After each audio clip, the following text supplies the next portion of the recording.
Indonesia ini seperti sebuah persenyawaan. Berbeda dengan percampuran.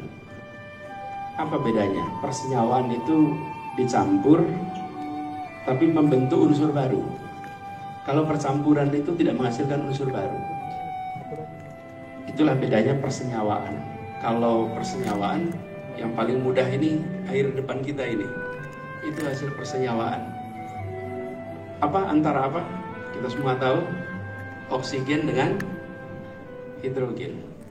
Oksigen dan hidrogen itu bersatu, bersenyawa, lalu dia membentuk air. Apakah air itu oksigen? Bukan. Apakah air itu hidrogen? Bukan. Apakah dalam air ada oksigen? Ya. Dalam air ada hidrogen? Ya. Itulah Indonesia kita.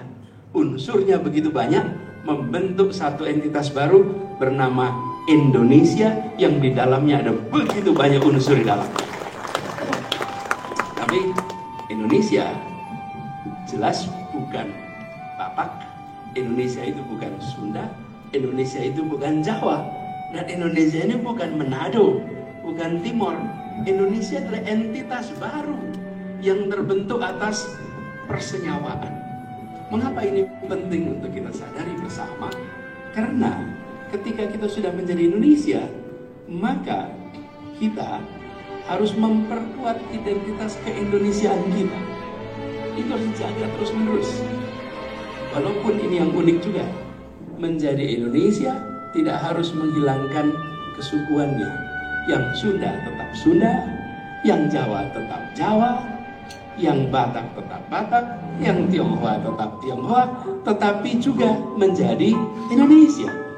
Di tempat lain, untuk menjadi entitas nasionalnya, dia harus kehilangan identitas suku bangsanya. Ini yang tidak ada di tempat lain.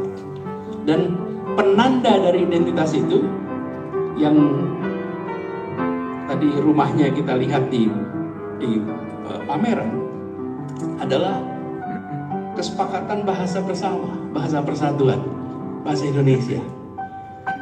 Bapak Ibu sekalian yang saya hormati, kita coba bayangkan kalau pertemuan pemuda itu mencoba mensepakati bahasa, lalu masing-masing unsur rebutan bahasa mana yang paling dominan dipakai.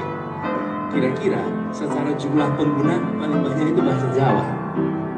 Kira-kira sesudah itu paling banyak pengguna kira-kira bahasa Sunda, kira-kira begitu. Tapi tidak itu yang dipilih.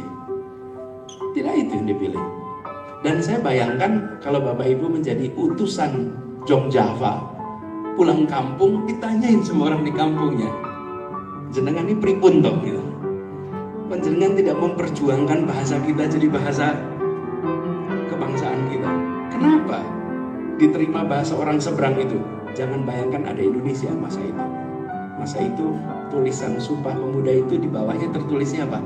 Negeri Jakarta. Bukan kota Jakarta. Negeri Jakarta. Ini masih tahun 28. Indonesia merdeka tuh kayak masih jauh sekali.